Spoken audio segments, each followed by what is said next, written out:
என் நெஞ்சில் குடியிருக்கும்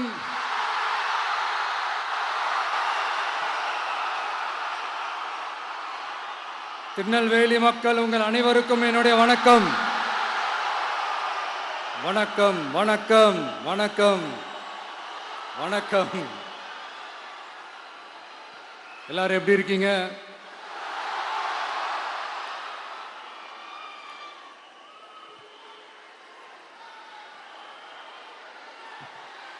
உங்க மகன், உங்க அண்ணன், உங்க தம்பி, உங்க தோழன், உங்க நண்பன், உங்க விஜய் உங்களை தேடி வந்திருக்கிறேன். இந்நேரம் திமுக கையில அந்த முழு பவரும் இருந்திருந்தா, இந்நேரம் ஸ்டாலின் சார் கையில் அந்த முழு பவர் இருந்திருந்தா கண்டிப்பா இந்த நிகழ்ச்சி நடந்திருக்காது. ஏதாவது ஒரு முட்டுக்கட்டையை போட்டு நம்மளை வரவிடாம பண்ணியிருப்பார். ஆனா இப்பதான் அவர் ஒரு அதிகாரம் இல்லாத ஒரு முதல்வரா அப்படியே இருக்காருல்ல, ஒரு கேர்டேக்கர் கவர்மெண்ட்னு சொல்லுவாங்க இந்த பீரியடை. ஸோ அப்படி இருக்கிறதுனாலயோ என்னமோ கொஞ்சம் ஈஸியாக வர முடிஞ்சதுன்னு நினைக்கிறேன். அது மாதிரி இந்த திமுக கவர்மெண்ட் நமக்கு எவ்வளவு பிரச்சனைகள், எவ்வளவு நெருக்கடிகள், எவ்வளவு அவதூறுகள், அவங்களையும் தாண்டி இன்னும் சில பேர் இன்னும் நிறைய அவதூறுகள் எல்லாமே பரப்புனாங்க.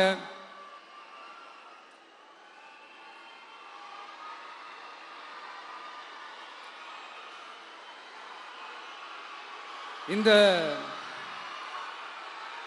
திமுக கூட்டணிக்கும் பாஜக கூட்டணியுமே இவங்க ரெண்டு பேருமே வெளியில வேணா தனித்தனியா இருப்பாங்க, ஆனா உள்ளுக்குள்ள இவங்க ரெண்டு பேருமே ஒண்ணுதான்.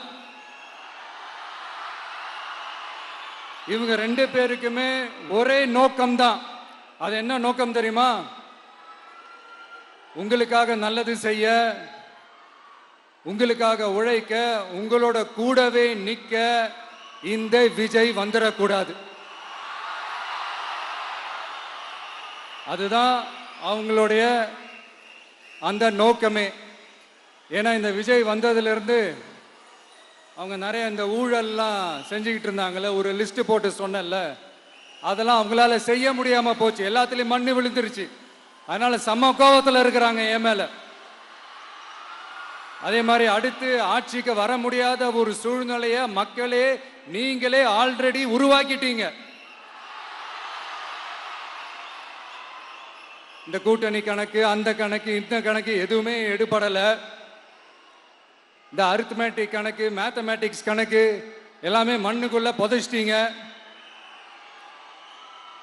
அப்புறம் இந்த கொள்ளையடிச்சு வச்சிருக்கிற இந்த பணத்தை எல்லாம் வச்சு கல்லாப்பட்டி கூட்டணின்னு ஒன்று சேர்த்து வச்சிருந்தாரு. அது எல்லாமே இப்ப கலகலத்து போய் நிக்குது. டாப் தனியா, பாட்டம் தனியா, ரீப்பர் தனியா, ஜாயிண்ட் தனியா, அப்படி நிக்குது தனித்தனியா. எல்லாமே அப்படியே ஒட்ட வச்சுக்கிட்டு இருக்கிறாரு. கூட்டணி கட்சிக்காரங்களே ஒருத்தருக்கு ஒருத்தர் ஓட்டு போட்டுக்க மாட்டாங்க போல் இருக்கு. அப்படி இருக்கு நிலைமை இந்த திமுக கூட்டணியில. சரி, இவங்களுக்கு தான் இந்த நிலைமைன்னு பார்த்தா இந்த பாஜக தலைமையில் மற்றும் பலர் அவங்க நிலைமை இன்னும் மோசமா இருக்குது.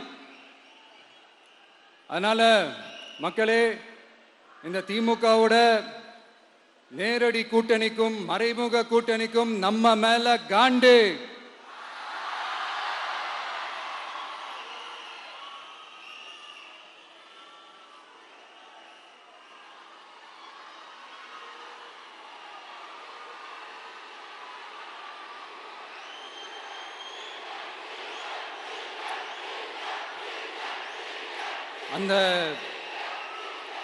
அந்த காண்டுக்கு ஒரு காரணம் என்ன தெரியுமா? அவங்க வீட்டிலேயே, அவங்க குடும்பத்திலேயே விசில் சத்தம் பலமா கேக்குதான்.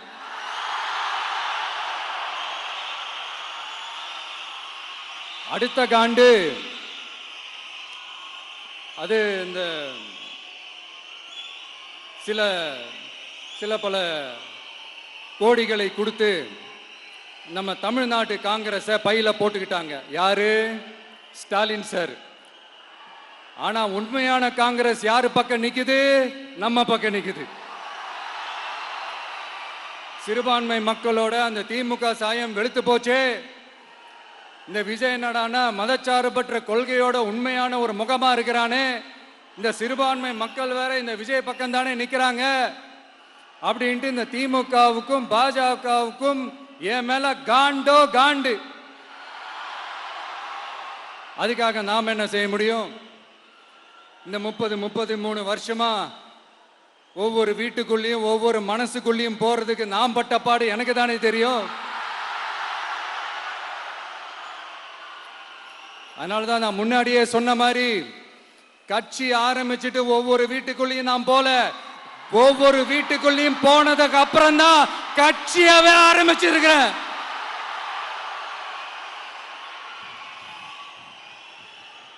இது இந்த அரசியல் எல்லாத்தையும் தாண்டி இருக்கிற ஒரு உறவு. கட்சி கிட்சி எல்லாத்தையும் தாண்டி இருக்கிற ஒரு உறவு. இது ஒரு பூர்வ ஜென்ம பந்தம். இது சும்மா இந்த அரசியல் ஆதாயம் தேடுறவங்களுக்குலாம் இது என்னன்னே புரியாது. இது மற்றவங்களுக்கு வேணா எலெக்ஷன். ஆனா இந்த விஜய் கூட நிக்கிறவங்களுக்கும் இது ஒரு இமோஷன். நான் சந்தோஷப்பட்டா மக்கள் சந்தோஷப்படுறாங்க, மக்கள் சந்தோஷப்பட்டா நான் சந்தோஷப்படுறேன். எனக்கு ஒண்ணுனா மக்களுக்கும், மக்களுக்கு ஒண்ணுனா எனக்கும் கண்ணு கலங்கும். எவ்வளவு அவதூறுகள்! இந்த கரூர் விஷயத்தை பத்தி ஊருக்கே தெரியும். ஆனா போடு, விஜய் மேல பழிய போடு. என்னடா இவ்வளவு பெரிய ஒரு பழிய தூக்கி விஜய் மேல போட்டாலும் மக்கள் விஜய் கூடவே நிக்கிறாங்க. இது என்னடா அதிசயமா இருக்குது அப்படின்ட்டு அது ட்ரை பண்ணி பார்த்தாங்க. அது மக்கள் கிட்ட எடுபடல. சரி, அடுத்து வேற என்ன பண்ணலாம்? முடக்கு. ஜனநாயகனா முடக்கு. படத்தை முடக்கினா கொஞ்சம் பையன் கொஞ்சம் டிஸ்டர்ப் ஆயிடுவான். அதனால படத்தை முடக்கு. இது யாரு முடக்கினாங்கன்றது உங்களுக்கே தெரியும். அது நான் சொல்ல வேண்டிய அவசியம் உங்களுக்கு இல்லை. ஆனா இவனாடா இவன் படத்தை முடக்கினாலும் அவன் பாட்டுக்கு அதை கண்டுக்காம அவன் பாட்டுக்கு வேலையை பார்த்துட்டு போயிட்டே இருக்கான். அதுவும் எடுபடல. சரி, அடுத்து வேற என்ன பண்ணலாம்? போடு, SOPன்னு ஒண்ணு போடு. விஜய்க்கு மட்டும் தனியா ரூல்ஸ், தனியா ரெகுலேஷன்ஸ், தனியா கண்டிஷன்ஸ் அவனுக்கு மட்டும் போடு. மற்ற கட்சிகள்லாம் விடு, விஜய்க்கு மட்டும் தனி கண்டிஷன்ஸ் போடு. அவன் வெளியவே வரக்கூடாது, மக்களை சந்திக்கவே கூடாது. என்னாச்சு? அதுவும் எடுபடல. சரி, அடுத்து வேற என்ன பண்ணலாம்?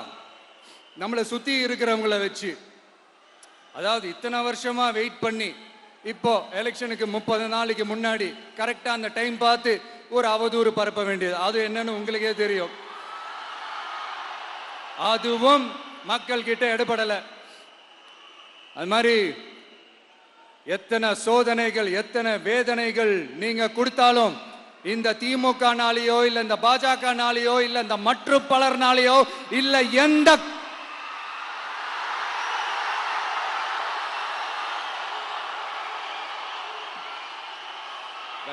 வேற யாராலையும் என்ன மக்கள் கிட்ட இருந்து பிரிக்க முடியாதுன்னு சொல்ல வந்தேன். அதைத்தான் சொல்ல வந்தேன். ஒவ்வொரு வீட்டில் இருக்கிற ஒவ்வொரு விஜயும் இருக்கிற வரைக்கும் என்ன மக்கள் கிட்ட இருந்து பிரிக்கவே முடியாது. இப்படி இந்த சொந்த பந்தம் இவ்வளவு ஸ்ட்ராங்கா இருக்கிறதுனாலதான் நான் முன்னாடியே சொன்ன 234 தொகுதியிலும் இந்த விஜய் தான் வேட்பாளர்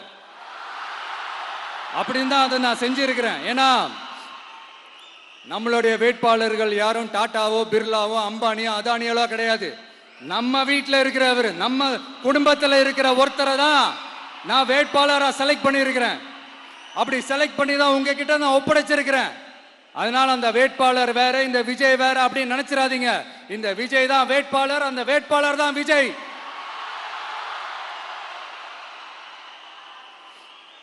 இத்தனை வருஷம் யார் யாருக்கோ ஓட்டு போட்டீங்க. ஆனா இந்த வருஷம் உங்க வீட்டில் இருக்கிற ஒருத்தருக்கு, உங்க வீட்டில் இருக்க நம்ம குடும்பத்தில் இருக்கிற ஒருத்தருக்கு நம்ம ஓட்டு போட போறோம்.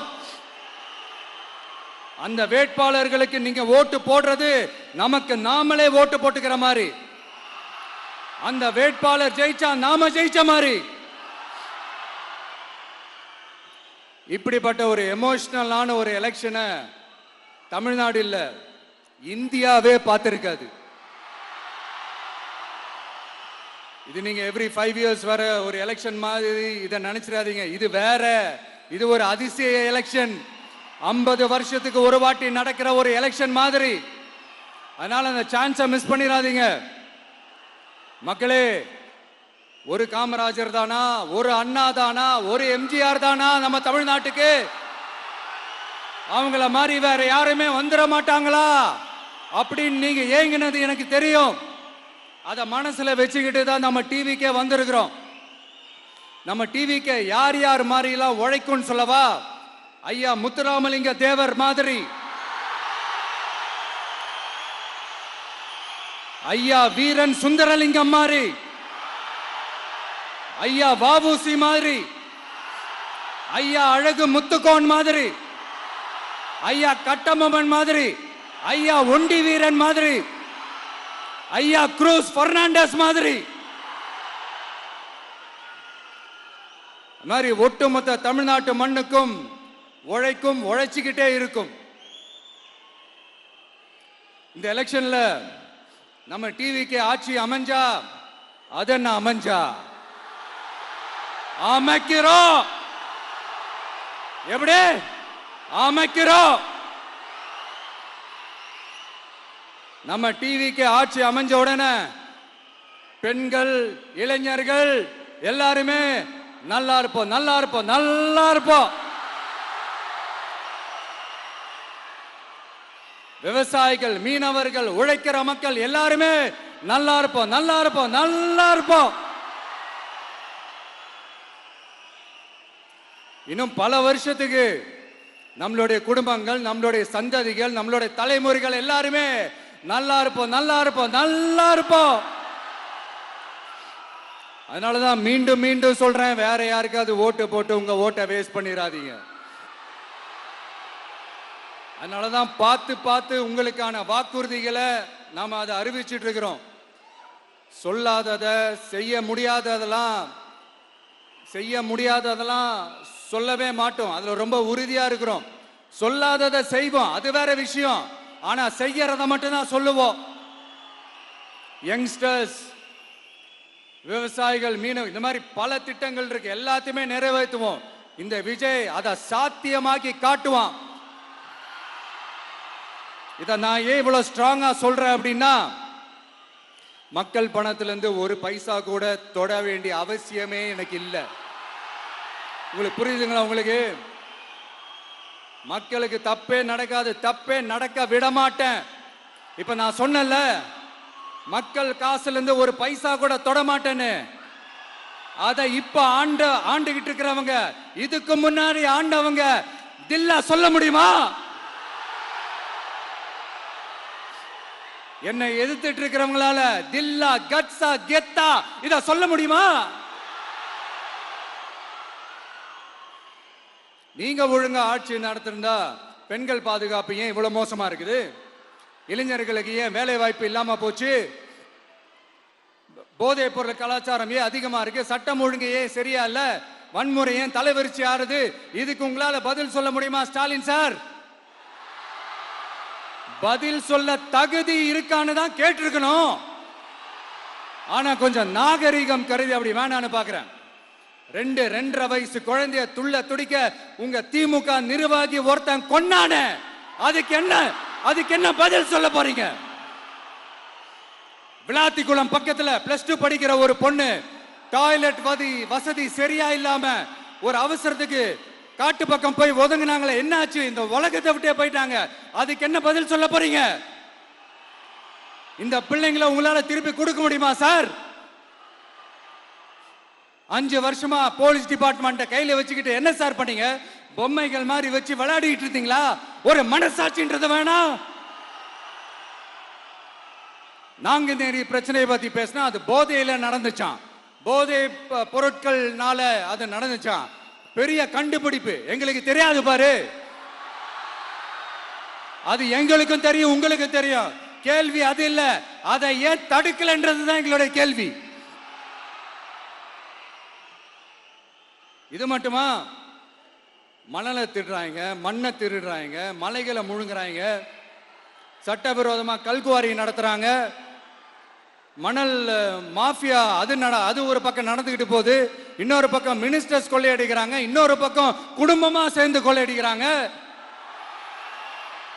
டாஸ்மாக்ல ஊழல், நகராட்சி துறையில ஊழல், இப்படி ஊழல் ஊழல், ஆட்சி முழுக்க ஊழல் ஊழல்லே ஊறி போய் நாரி போய் கிடக்குது. எந்த மூஞ்ச வச்சுக்கிட்டு சார் வந்து ஓட்ட கேட்பீங்க?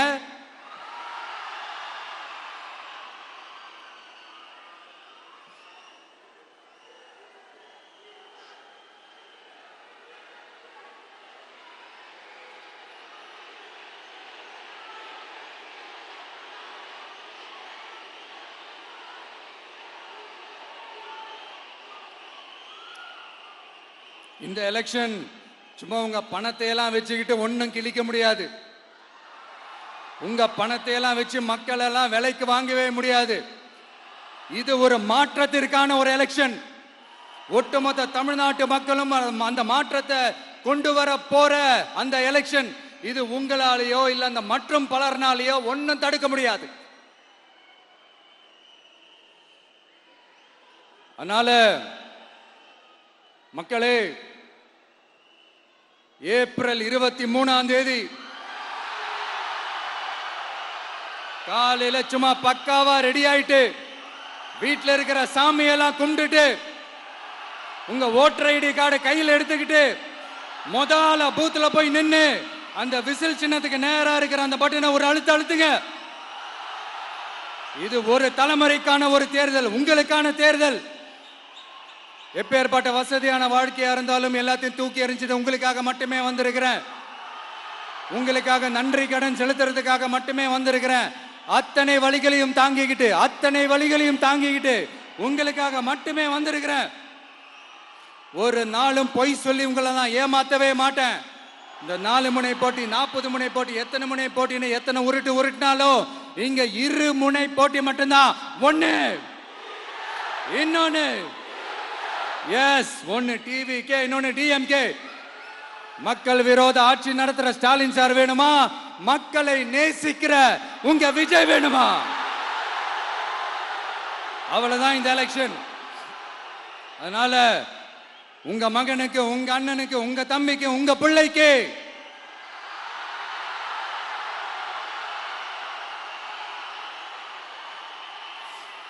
ஒரே ஒரு வாய்ப்பு கொடுங்க.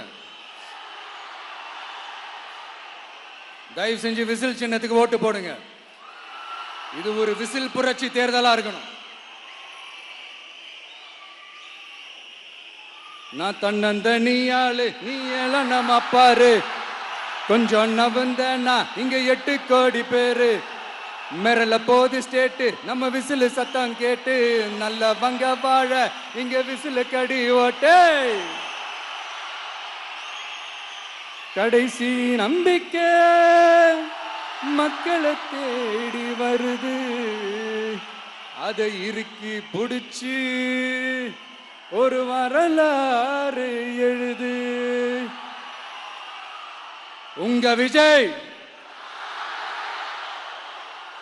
நான் வரேன். விசில் அடிக்க ரெடியா? கான்பிடண்டா இருங்க, நல்லதே நடக்கும், வெற்றி நிச்சயம். மீண்டும் சந்திக்கும் வரை நன்றி, வணக்கம்.